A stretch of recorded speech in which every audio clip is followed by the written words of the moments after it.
Start और coordination compounds, बहुत ही बेहतरीन और बहुत ही इंपॉर्टेंट चैप्टर है सीबीएसई पॉइंट ऑफ व्यू से और सीजी बोर्ड के पॉइंट ऑफ व्यू से और बिहार बोर्ड के पॉइंट ऑफ व्यू से। मतलब ये one of the important chapter है, ये याद रखना, ठीक है। और ऑर्गेनिक केमिस्ट्री जिसकी अच्छी है उसके लिए कोऑर्डिनेशन कंपाउंड्स चैप्टर बहुत इजी, राइट।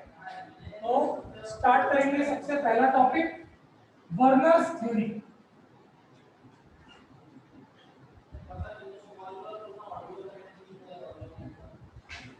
हेडिंग डालिए वर्नर्स थ्योरी। वर्नर ने ये थ्योरी दिया कि कभी भी जब हम वैलेंसी की बात करते हैं, हमको पता है वैलेंसी क्या होता है, कंबाइनिंग कैपेसिटी, क्लास 9 में पढ़ते हैं। What is valency? Combining capacity of any particular element, कोई भी एलिमेंट की कंबाइनिंग कैपेसिटी, ठीक है। तो वर्नर ने ये कहा था कि वैलेंसी आपकी दो टाइप की होती है, सिर्फ एक नहीं होती, ठीक है। तो valency will be of two types, एक होता है प्राइमरी वैलेंसी और एक होता है सेकेंडरी वैलेंसी।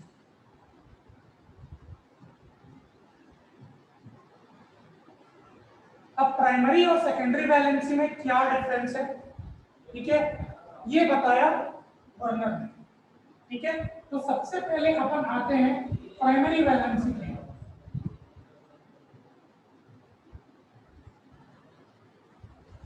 जिस पर्टिकुलर वैलेंसी को हम पढ़ते हैं, ओके, जो हम जानते हैं कि आज तक वैलेंसी क्या है, हम क्या जानते हैं वैलेंसी के बारे में कि सपोज मान लीजिए कैल्शियम क्लोराइड एक कंपाउंड बनता है, ठीक है। इसका मतलब क्या है, व्हेन यू डिसोसिएट इट, जब आप इसको डिसोसिएट करोगे तो ये Ca2+ और 2Cl- बनाएगा, यस। मतलब चार्ज +2 होगा और माइनस भी चार्ज -2 होगा, तो इसकी वैलेंसी कितनी है? तो ये जो वैलेंसी हम पढ़ रहे हैं, ओके, ये प्राइमरी वैलेंसी, मतलब कि कैटायन का चार्ज और एनायन का चार्ज प्राइमरी वैलेंसी है। आप कभी भी कोई भी कंपाउंड को डिसोसिएट करो जो कैटायन और एनायन का चार्ज मिलने वाला है, दैट्स कॉल्ड वैलेंसी, तो आपकी प्राइमरी वैलेंसी, ठीक है। आज तक हमको यही पता था कि वैलेंसी यही होती है, और हम एक और टाइप की वैलेंसी भी आगे चल के पढ़ने वाले हैं। तो प्राइमरी वैलेंसी ये होता है, ठीक है। बहुत सारे एग्जांपल्स दिया है इसमें दिया है chromium chloride CrCl3। The moment CrCl3 हो गया तो क्रोमियम की कैटायनिक वैलेंसी Cr3+ हो जाएगी और ये 3Cl- हो जाएगी। इसका चार्ज होगा +3, इसका चार्ज होगा -3, तो इसका वैलेंसी कितना हो जाएगा? 3, right. Similarly palladium chloride PdCl2, same Pd+2 और 2Cl-, यस, +2 और -2, तो इसकी वैलेंसी कितनी होगी? 2, ओके। तो ये जो आप वैलेंसी पढ़ रहे हो ये होता है प्राइमरी वैलेंसी, कोई डाउट इसमें? ठीक है। तो प्राइमरी वैलेंसी का मतलब क्या है? द कैटायनिक और anionic charge of the elements या of the ions in the compound, ये आपका प्राइमरी वैलेंसी, ओके। फिर से एक बार, वर्नर एक साइंटिस्ट था जिन्होंने बताया कि generally valency of two types, एक प्राइमरी वैलेंसी होता है, एक सेकेंडरी वैलेंसी होता है। प्राइमरी वैलेंसी क्या होती है? कैटायनिक या एनायनिक चार्ज आयंस के जो आपके कंपाउंड में प्रेजेंट होते हैं, और 3 एग्जांपल आपके सामने हैं, राइट। ये लिखो, इसके बाद में बताऊंगा कि सेकेंडरी क्या होता है। ये प्राइमरी वैलेंसी का explanation, note down. Secondary valency, अब ये जो वैलेंसी आप लोग पढ़ने वाले हो ये आप लोग के लिए नया है, ठीक है।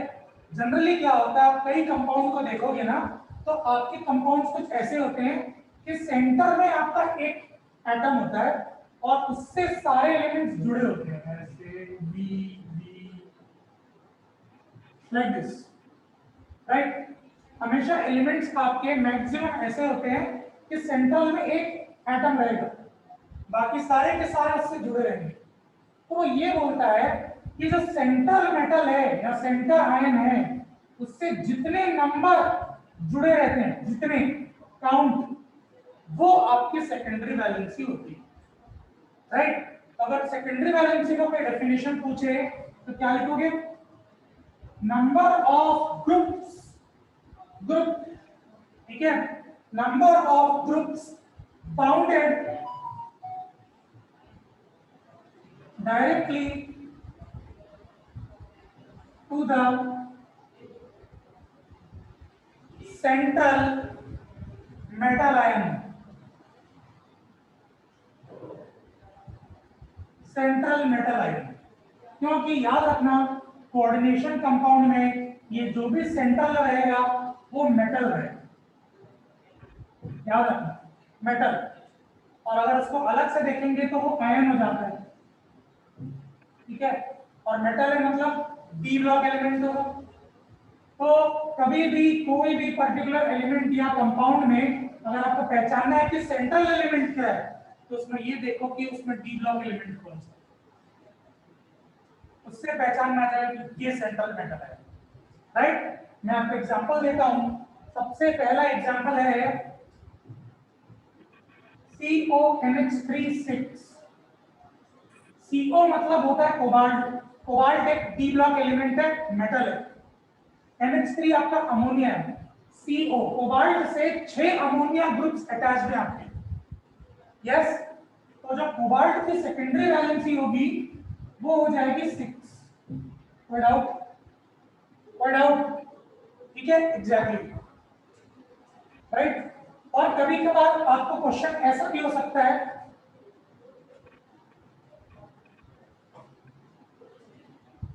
ये कोबाल्ट से 2 क्लोरीन आयन और 4 अमोनिया आयन, 2 और 4 कितने हो गए? 6। Secondary valency 6। मतलब जरूरी नहीं है कि एक जैसे आयन रहे, ये C भी हो सकता है, ये D भी हो सकता है। हमको टोटल काउंट करना है और टोटल हमारा सेकेंडरी वैलेंसी होता है।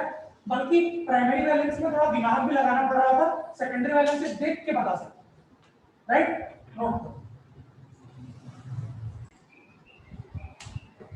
अब आता है पोस्टुलेट्स। जो भी वार्नर्स ने बताया है वो मैंने आपको एक्सप्लेन कर दिया, और एग्जामिनेशन में आपसे थियोरेटिकल पूछता है, ठीक है। तो आपको पॉइंट वाइज लिखना आना चाहिए। तो सबसे पहला पॉइंट है वार्नर के पोस्टुलेट का, इन कोऑर्डिनेशन कंपाउंड्स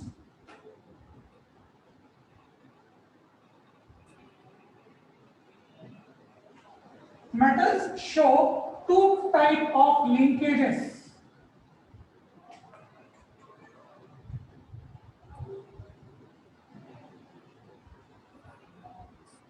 लिंकेजेस शब्द का इस्तेमाल किया है, मतलब कौन कौन उससे लिंक्ड है, अटैच्ड है, right. Number A primary, B secondary. ये आपका पहला पॉइंट हो गया जो मैंने आपको एक्सप्लेन किया था। अब इसमें second point, that primary valences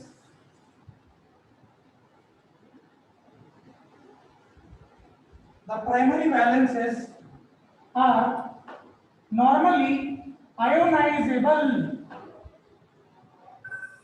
शब्द सुनो, प्राइमरी वैलेंसी में हम आयंस में कन्वर्ट करते हैं। ये primary valency are normally ionisable and satisfied by negative ions। जितने पॉजिटिव आयंस होते हैं उतने ही नेगेटिव आयंस होते हैं।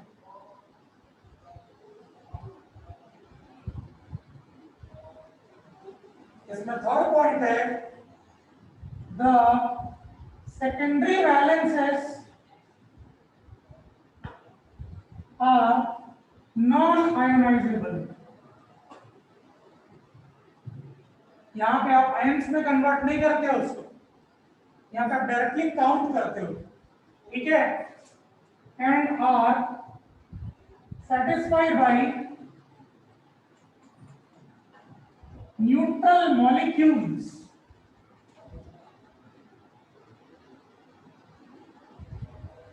neutral molecules or ions,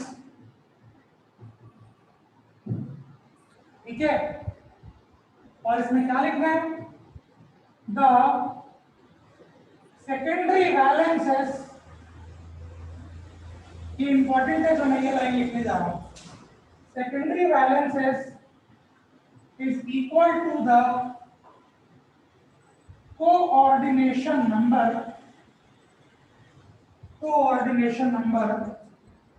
and is fixed for every metal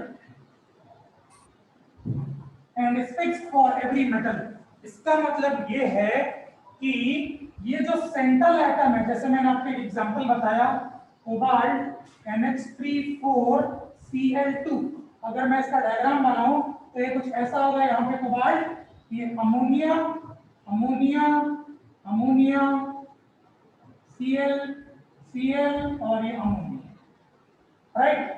तो ये बोल रहा है कि नंबर ऑफ एटम्स, जितने ग्रुप ऑफ एटम्स अटैच होते हैं वही हमारा सेकेंडरी वैलेंसी होता है, और उसी को हम कोऑर्डिनेशन नंबर भी बोलते हैं। जितने ग्रुप्स अटैच्ड हैं वो काउंट को हम कोऑर्डिनेशन नंबर भी बोलते हैं, right. So the secondary valency is equal to the coordination number, और ये हर पर्टिकुलर मेटल के लिए कोऑर्डिनेशन नंबर फिक्स होता है। ये मेटल जैसे कोबाल्ट के लिए देखो, दोनों कंपाउंड में हमको 6 ही मिला, यस और नो, तो एवरी मेटल के लिए आपका कोऑर्डिनेशन नंबर फिक्स होता है। तीसरा पोस्टुलेट, राइट। अब चौथा और आखिरी पोस्टुलेट, द आयंस और groups bounded by secondary linkage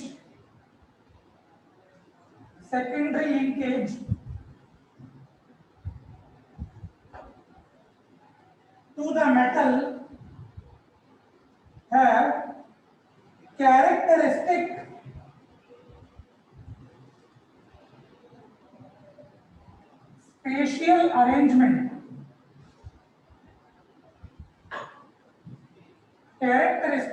spatial arrangement corresponding to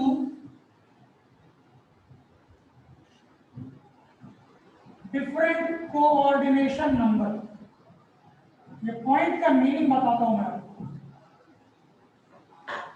एक बार पढ़ेंगे इसको, ओके।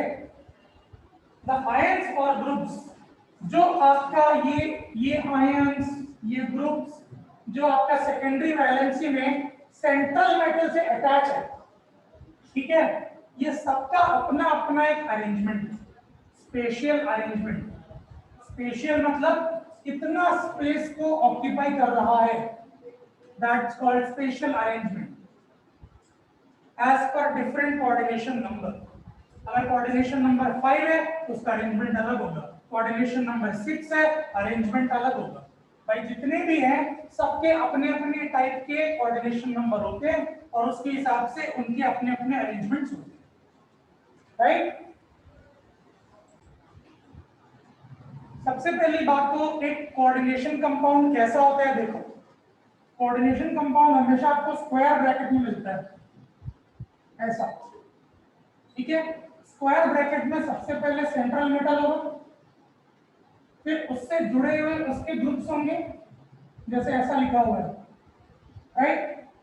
और कभी कभार ऐसा भी हो सकता है कि स्क्वायर ब्रैकेट के आपके खुद का एक चार्ज भी, राइट। तो कितने पोर्शन को, जिसके मैं राउंड कर रहा हूं, इसको बोलते हैं कॉम्प्लेक्स। क्या बोलते हैं, कॉम्प्लेक्स, राइट। कभी कभार ऐसा भी होता है,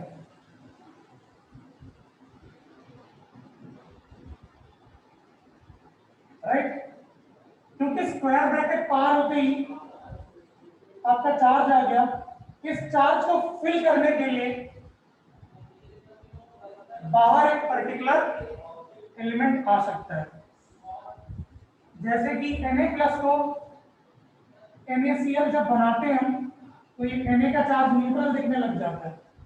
वैसे ही ये पूरा का पूरा अगर कैटायनिक है तो कैटायन को सॉल्व करने के लिए कौन आएगा, एनायन, न्यूट्रल बनाने के लिए। अब इसका पार्ट देखो, ये सभी को पता है क्या है, सेंट्रल मेटल। ये क्लोरीन और या अमोनिया ये क्या है, सेकेंडरी लिंकेज। यस। अब बचता है ये जो बाहर है स्क्वायर ब्रैकेट, इसको क्या बोलते हैं, ये क्योंकि इसको न्यूट्रलाइज करता है। अगर ये पूरा का पूरा कैटायन है तो वो एनायन है, और ये पूरा का पूरा एनायन है तो वो कैटायन है। समझना कैसा होता है। यस। तो वो अल्टीमेटली उसको न्यूट्रलाइज करने के लिए है, तो इसको बोलते हैं काउंटर आयन। काउंटर क्यों, अगर वो पॉजिटिव है तो वो नेगेटिव होगा, नेगेटिव है तो पॉजिटिव होगा, that will be called counter ion. ये शब्द आपको पता होना चाहिए, टर्मिनोलॉजी, राइट। तो ये और ये पूरा जिसको मैं राउंड कर रहा हूं क्या बोलते हैं इसको, कॉम्प्लेक्स। जो आपका स्क्वायर ब्रैकेट के अंदर होता है वो कॉम्प्लेक्स, स्क्वायर ब्रैकेट के बाहर आपका चार्ज आएगा और उसके बाहर अगर एलिमेंट है तो वो काउंटर आएगा।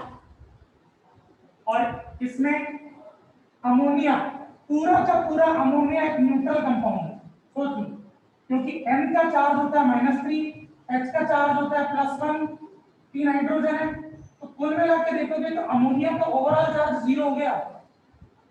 यस और नो। तो ये आपका न्यूट्रल मॉलिक्यूल है जो कि सेकेंडरी लिंक है। ओके।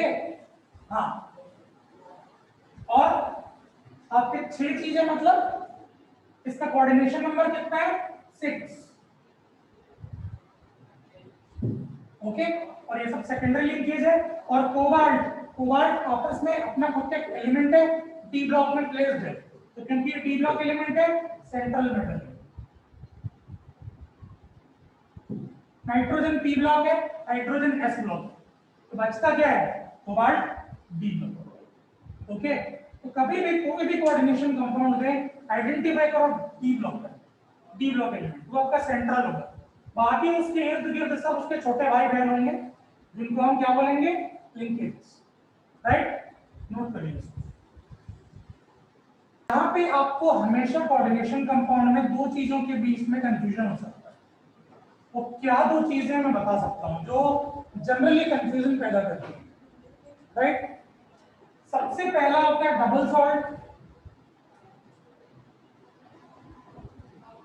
दूसरा होता है कॉम्प्लेक्स। बिकॉज डबल सॉल्ट और कॉम्प्लेक्स एक जैसे ही दिखते हैं, ठीक है, पर उनमें डिफरेंस होता है, ठीक है। क्या डिफरेंस होता है वो बताने वाला हूं। ओके। सबसे पहली बात, अगर मैं डबल सॉल्ट की करूं तो डबल सॉल्ट हमेशा किस स्ट्रक्चर में रहता है, कुछ A dot B dot C, मतलब आप कई एग्जांपल्स देखोगे, Na2CO3 dot 10H2O, CaSO4 dot 2H2O, gypsum का फॉर्मूला है ना, Na2CO3 dot 10H2O washing soda का। ये जो डॉट करके कुछ कंपाउंड्स होते हैं ना, ये आपके डबल सॉल्ट्स होते हैं, राइट। तो ये A dot B dot C इस पर्टिकुलर फॉर्मेट में हमेशा होते हैं, ठीक है। तो ये generally in the form of hydrates होते हैं। हाइड्रेट्स मतलब क्या है, जहां पे डॉट H2O आता है उसको हाइड्रेट बोलते हैं, या उसको बोलते हैं वाटर ऑफ क्रिस्टलाइजेशन, 2 शब्द बोलते हैं। ओके। ये सबसे पहला पॉइंट डिफरेंस का, ओके। जो कि अगर मैं कॉम्प्लेक्स के बारे में अगर बात करता हूं तो कॉम्प्लेक्स हमेशा कुछ स्क्वायर ब्रैकेट्स में ऐसा रिप्रेजेंट होता है। आप देखो डबल सॉल्ट कभी स्क्वायर ब्रैकेट में रिप्रेजेंट नहीं होगा, पर कॉम्प्लेक्स के लिए स्क्वायर ब्रैकेट्स कंपलसरी होते हैं, राइट। जैसे कि आपका FeCN6 कुछ +2 ले लेते हैं ऊपर, राइट। आपको पता है Fe is a D block element, तो सेंट्रल मेटल है। साइनाइड Cn- आपका कार्बन और नाइट्रोजन दोनों पी ब्लॉक है, तो Cn cyanide is your secondary linkage, right. तो ये आपका कोऑर्डिनेशन कंपाउंड में होता है, जिसमें आप साफ देख सकते हो ये आपका Fe2+ और Cn माइनस। ओके, मतलब यहाँ पे आपका कोई न्यूट्रल कंपाउंड नहीं है, लेकिन यहाँ तो सब न्यूट्रल है। डॉट H2O क्या होता है? न्यूट्रल है, राइट? ये होता है फर्स्ट। ओके, जैसे कि इसका एक एग्जांपल है, इसका एग्जांपल दे दिया तो इसका एग्जांपल दे देता हूँ। ओके, बुक में एक एग्जांपल है कैमलाइट।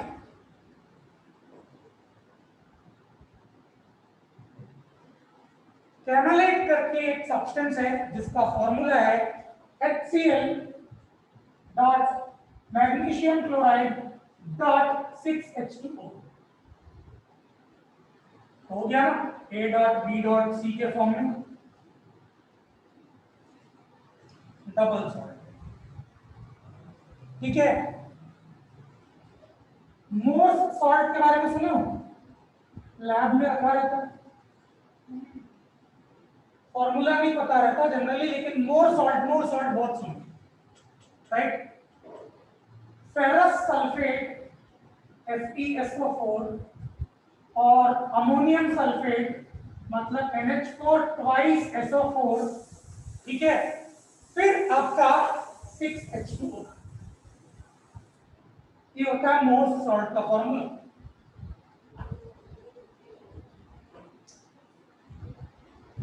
कोई दिक्कत?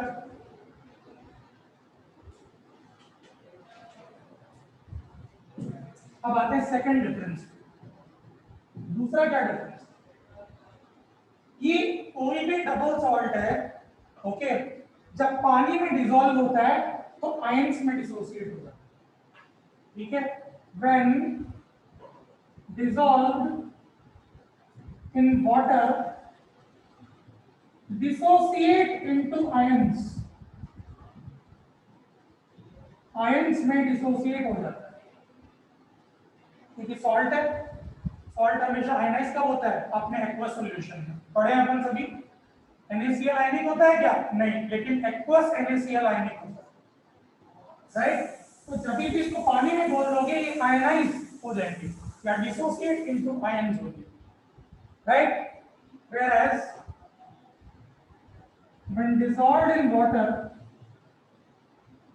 does not dissociate, पानी में घुलने के बावजूद डिसोसिएट नहीं होते कॉम्प्लेक्सेस, ठीक है?